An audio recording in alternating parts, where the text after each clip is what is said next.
मैं भी अभी इंडिया से ही जॉब लगा था मेरे को। तो what I used to do is कि अ, मैंने लिंक्डइन के थ्रू अप्लाई किया था। एंड मेरी इंडस्ट्री थी, मेरी इंटरेस्ट की इंडस्ट्री थी, उनके साथ किया था। So I used to get calls from them कि let's have a meet and greet call, where उनकी क्या रिक्वायरमेंट है, to know me, they can know me, I can know them, I can understand what that company exactly काम कर रही है, किस चीज़ पे काम कर रही है वो कंपनी। वो भी अंडरस्टैंड करेंगे कि इज द कैंडिडेट लेजिट और not, is a fit for us to be interviewed. सबसे पहले मीट एंड ग्रीट कॉल होगा। उस मीट एंड ग्रीट कॉल में क्लियर हो जाएगा दोनों पार्टीज को कि whether the thing which is both the parties looking for exist और नॉट। और अगर ऐसे सब होने के बाद वो राउंड्स चालू हो जाते हैं। आई विल ऑल्सो से कि इंटरव्यू प्रोसेस भी थोड़ा लेंदी होगा यहाँ पे। मेरे साथ ऐसे हुआ था कि I did like 5 rounds and which took over like it took 2 months for the entire process. यहाँ पे मोस्टली अगर हम आईटी में जा रहे हैं, डेवलपमेंट के राउंड के लिए जा रहे हैं, तो यस, मेरा 2 राउंड्स हुआ था जहाँ पे मैं डेवलपमेंट करके उन्हें सबमिट किया था कोड्स। फिर उस पर डिस्कशन वगैरह हुआ। उसके बाद में एक्चुअल वर्चुअल इंटरव्यू होता है 2 राउंड्स का, 2-3 राउंड्स का, डिपेंड्स ऑन विच कंपनी के लिए आप इंटरव्यू दे रहे हो। एंड बाद में HR डिस्कशन एंड ऑल, ऐसे करके 5 राउंड्स होते हैं। The best thing about being interviewed by German organization is that they are harsh with the output and their feedback, and you will definitely receive an feedback. This is the experience I have, like मेरे को हर stage पे feedback मिला। This was the good thing we liked about you, this was the bad thing which we want you to change. Depend करता है कि आप किस प्रोफेशन के लिए माइग्रेट कर रहे हो। सो अगर मैं अपनी बात करूँ तो मैं आईटी प्रोफेशन में हूँ, तो मैंने उसके लिए माइग्रेट किया था यहाँ पे। एंड डिपेंड करता है आपका, आपकी जो कंपनी है जो आपको जॉब के लिए यहाँ पे बुला रही है, how do they handle things. So मैं ऐसे भी लोगों से मिल चुका हूँ जिन्होंने खुद पूरा प्रोसेस किया था। अपेरेंटली मेरी कंपनी का टाई अप था ऑर्गेनाइजेशन का, तो मेरे को कुछ करने को लगा नहीं। Please be beware of scammers. यहाँ पे हाउसिंग स्कैम्स बहुत होते हैं। And housing scams in terms में होते हैं कि यू गाइस पे me this much and they will send you a photos कि ये हमारा घर है, आप यहाँ रह सकते हो। So I will be like just that, जो हमें अगर कोई दिखा रहा है कि ये मेरा फ्लैट है, और उसके बाद साइन करो एंड देन यू पे। पहले किसी को भी पैसे मत दो। मैंने बहुत से केसेस ऐसे देखे कि इंडिया से लोग यहाँ बुक करके रखते हैं और यहाँ के वो बंदा भाग गया रहता है, या फिर ऐसी कोई कंपनी ही नहीं एग्जिस्ट करती होती है। So the best way is तुम ऑथराइज्ड इसके साथ जाओ। तुम अपने करंट कंपनी में जो तुम्हारा रिलोकेशन मैनेजर है उसका डिस्कस करो कि this is what is happening, और ये मैं कर सकता हूँ कि नहीं, ये मैं नहीं करना चाहिए कि नहीं। So and the best thing is कि you just come over here, book an Airbnb, and then आप एक्चुअली जगह देख के आओ। 4-5 लोगों को विजिट करो, अंडरस्टैंड करो हाउ सिस्टम वर्क्स, एंड उसके बाद पे करो। Like blindly looking at photos and paying, I won't recommend. And I have seen many cases of people getting scammed. बाकी सारी चीज़ें तो गवर्नमेंट की है, जैसे कि रजिस्टर करो खुद को KVR में, या फिर बैंक अकाउंट एंड वो सब डिटेल्स, वो सारी चीज़ें प्रोसेस का पार्ट है। वो हो जाएगी। तुम यहाँ आने के बाद डिस्कस कर सकते हो कलीग्स के साथ कि या what's the next step. I have seen people take almost 8 months to get settle down. आपका रिलोकेशन बोनस कितना होता है and what is your relocation package. मेरे केस में ऐसे हुआ था कि I had a relocation package and that was pretty much covering me everything. So as such मेरा कुछ एक्सपेंस हुआ ही नहीं। My employer paid for like everything from transport to stay. Sponsored नहीं है तो in that case 2-3 lakhs, 2-3 lakhs rupees ये हो सकता है। इट ऑल्सो डिपेंड्स ऑन कि कितने लोग माइग्रेट कर रहे हैं, एज अ बैचलर माइग्रेट कर रहे हो आप, एज अ फैमिली माइग्रेट कर रहे हो। एंड दूसरी चीज़ की आई बिलीव अगर स्पॉन्सर नहीं होगा वीज़ा के लिए तो आपको वीज़ा के लिए भी बहुत प्रॉब्लम आ सकती है। मैंने ऐसे कोई केस देखा नहीं है जो कोई स्पॉन्सर नहीं है फिर भी यहाँ पे आए हैं। There is a salary parity based on country and the easiest way, इस सबसे ईजी वे है कि हम ऑनलाइन पे जाके चेक करो कि what's the salary scale equivalent of the country. And for example आप इंडिया से माइग्रेट कर रहे हो तो आप इंडिया का आपका करंट सैलरी डालो और उसका इक्विवेलेंट जर्मनी में कितना होगा। मैंने ऐसे भी देखा है लोगों को कि लोग डायरेक्टली ट्रांसलेट करते हैं, कन्वर्ट करते हैं rupees to euros, like that is the most wrong way. मतलब उससे गलत कुछ हो नहीं सकता। सो आप सिंपली ऑनलाइन जाइए, आप पैरिटी चेक कीजिए कि अगर मैं इस कंट्री में XYZ कंट्री में अगर मैं एक्स अमाउंट कमाता हूँ तो दूसरे ABC कंट्री में मेरे को कितना अमाउंट मिलना चाहिए। And that is the way. अगर यहाँ पे कोई फ्रेशर है जो स्टार्ट कर रहा है तो 50,000 यूरोस के रेंज से स्टार्ट होती है salary. But yes it is all on your skills, आपका स्पेशलाइजेशन किस में है, and then it can go as high as possible. So at the end वही है कितना पैसा बचता है अपने पास। तो डेली मंथली एक्सपेंस में the major expense is housing, rent expense, that is the only thing मुझे ऐसा लगता है कि which actually acts as a major thing in my expense because food का सिचुएशन इतना नहीं है। It takes like hardly 300 euros. अगर आप कुक कर रहे हो तो उससे भी कम लग सकता है।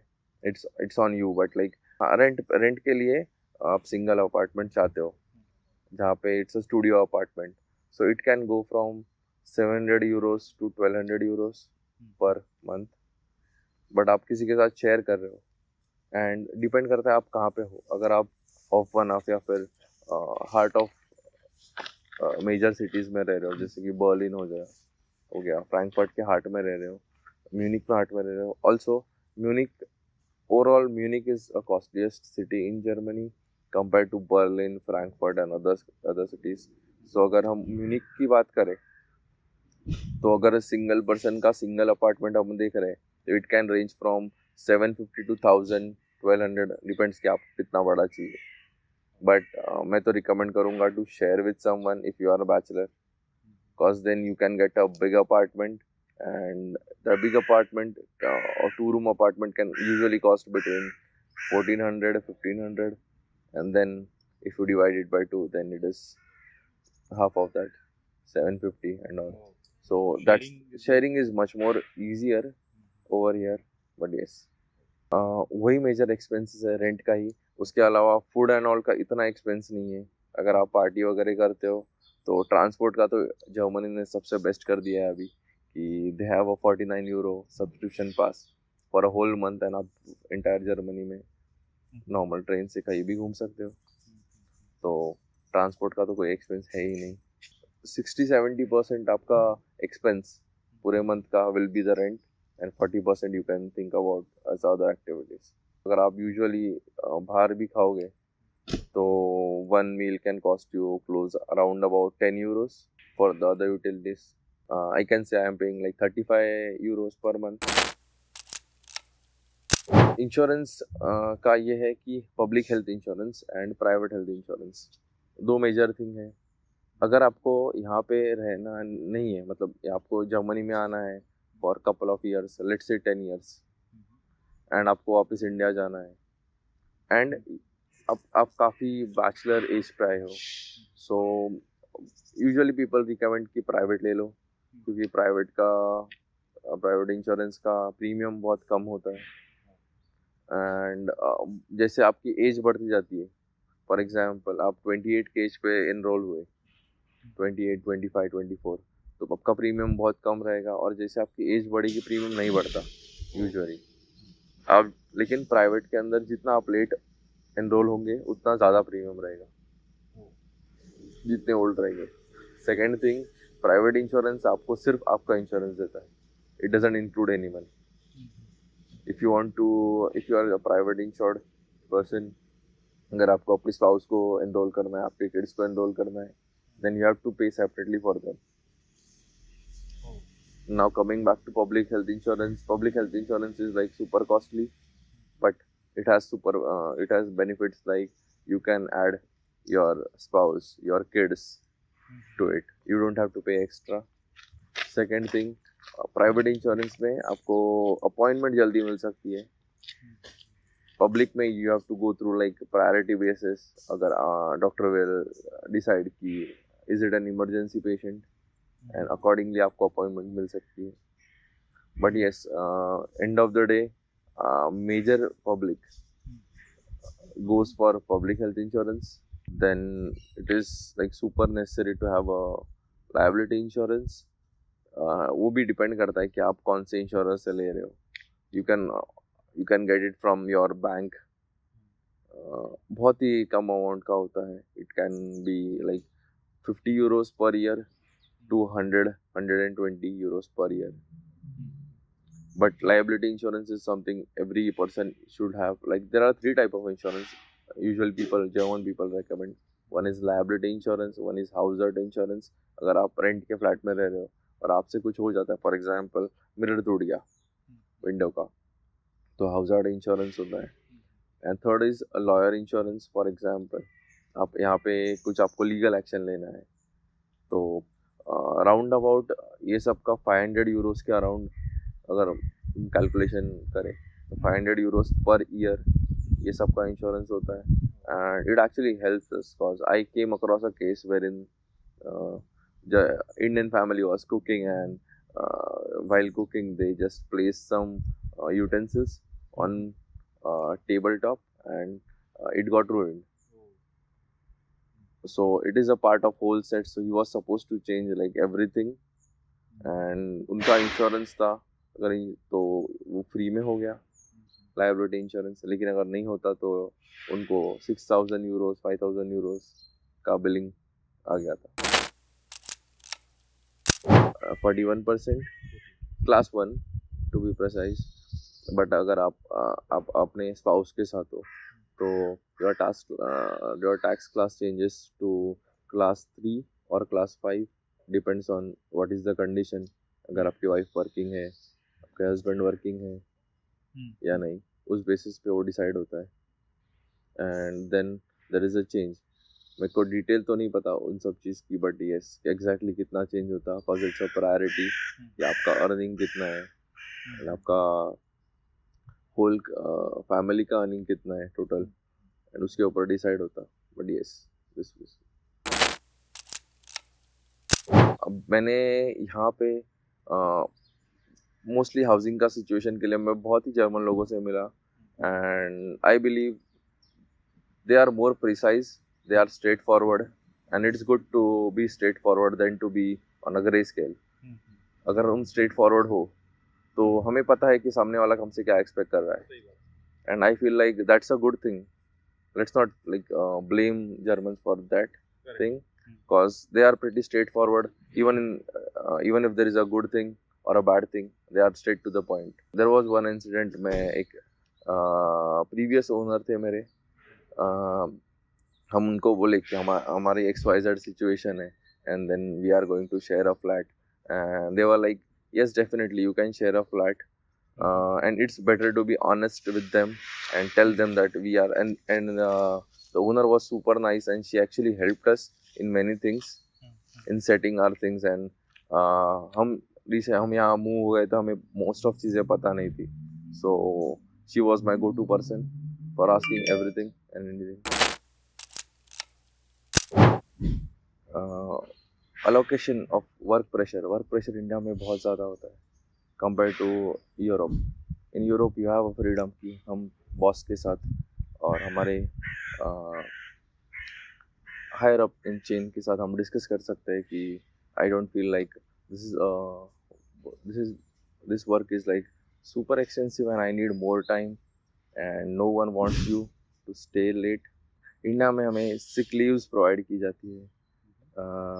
In Europe you have a concept of unlimited sick leaves, If you are not feeling well, you just say your manager that I am not feeling well, and usually no one takes advantage of those things.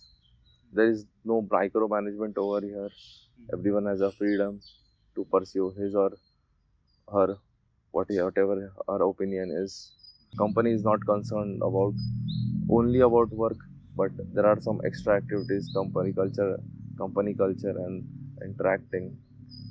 Over here, there is like usually I have seen over here that there is a flat hierarchy where no one is here to boss you around.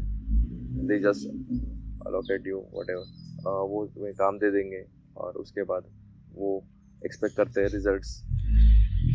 मैं जब से Europe आया हूँ late I guess मैंने सिर्फ 5:30 in the evening तक काम किया है. उसके बाद I have like an half a day for my self. मेरे को इंटरेस्ट था कुकिंग वगैरह में, लेकिन मेरे को वो हॉबी परस्यू करने को टाइम नहीं मिल रहा था. सो मुझे अभी काफ़ी टाइम मिलता है to plan events, plan things. And yes, I don't know like मैं इंडिया में जब था तो I used to like going on trips, लेकिन मेरे पास टाइम नहीं होता. यहाँ मेरे पास बहुत ज़्यादा टाइम है. एंड अगर मैं वो कल्चर से आ रहा हूँ इंडिया के, तो मुझे ऐसा लगता है कि यू विल फील लाइक कि यहाँ पे बहुत ही ज़्यादा रिलैक्स्ड पब्लिक है. सो यहाँ पे आने के बाद सबसे बड़ा कल्चरल शॉक ये था कि नो वन इज़ कंसर्न. कोई कोई दूसरा दूसरा क्या कर रहा है उसके साथ कोई कंसर्न नहीं है.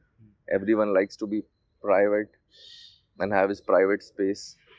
Second thing, even if you ask for help, the person over here can help you once, twice, but they won't go out of their way and out of their comfort zone to help you out. अगर तुम्हें problem है तो you have to explore over on internet. You have to get the the best thing is that मुझे print out लेना था and I started asking around. So some people gave me a suggestion कि yes, there are some shops, for example DM, you can go over there. But even I got some suggestions ऐसे भी कि yes, you can buy a printer. So this was somewhat like this is a good thing also. So मैंने उनसे पूछा कि like I need a printout and like लोग ऐसे क्यों करते हैं जब प्रिंटर बाय कर देते हैं. So उन्होंने बोला कि people over here are more concerned with privacy and उनको नहीं चाहिए कि उनके पर्सनल डॉक्यूमेंट्स वो कहीं प्रिंटर में जाए और वहाँ सेव्ड हो जाए. सो यस, पहले I was super shocked, but yes when I got the मुझे अब रीजनिंग पता चली इसके पीछे की, तो I was like okay, now this is a concern which we don't pay attention, but yes this is a necessary thing. मुझे अभी ऑलमोस्ट ईयर हो गया है. I still don't know what German eat. I have asked many of my German colleagues, and the most answer I got is like some bakery products, mostly something like bread, or German bakery has a variety of breads and some dips. But yeah, इसके अलावा मेरे को I genuinely don't know. Yes, I know that German breads are quite healthy, but उसके beyond मैं भी अभी explore नहीं कर पाया हूँ. Like what exactly do they have like throughout the day. अगर तुम अकेले एज अ बैचलर मूव हो रहे हो, so you should have a mindset that you have like तुम्हें अपना काम खुद करना है और सब कुछ आना चाहिए तुम्हें. लाइक प्लम्बिंग से लेके furniture managing, moving, you have to take care of everything. And तुम्हें एक्सपेक्ट भी नहीं कर सकते कि I will call a handyman और वो कोई मुझे हेल्प कर देगा. नो, पीपल यहाँ के लोग बहुत ही इंडिपेंडेंट है. एंड यहाँ के लोग डोंट रिलाई ऑन समवन. अगर मुझे कुछ चाहिए, for example I was looking for tiffin services and it was very hard for me to find those. And as I said that I like cooking, so I learned many things over here, and somehow it became a necessity. सारा काम खुद को, जो कि India में हमें आदत हो गई रहती है कि रेस वी जस्ट पे एंड काम हो जाएगा. ऐसे नहीं कि नहीं होता, but yeah you have to pay like an tremendous amount for it, which I feel like उससे अच्छा it's a life skill which we can learn. Yeah so India में अगर हम कंपैरेटिवली हम चेक करें So I save like 3 times more, Hmm. 3 to 4 times more Hmm. compared to what I was saving in India. And depend करता है, अगर आप spouse रहोगे आपके साथ, आप दोनों सब ऐसे कपल आप कमा रहे हो, तो you can save more. I can say like I save 60% of my income over here. So yeah, the move was worth it.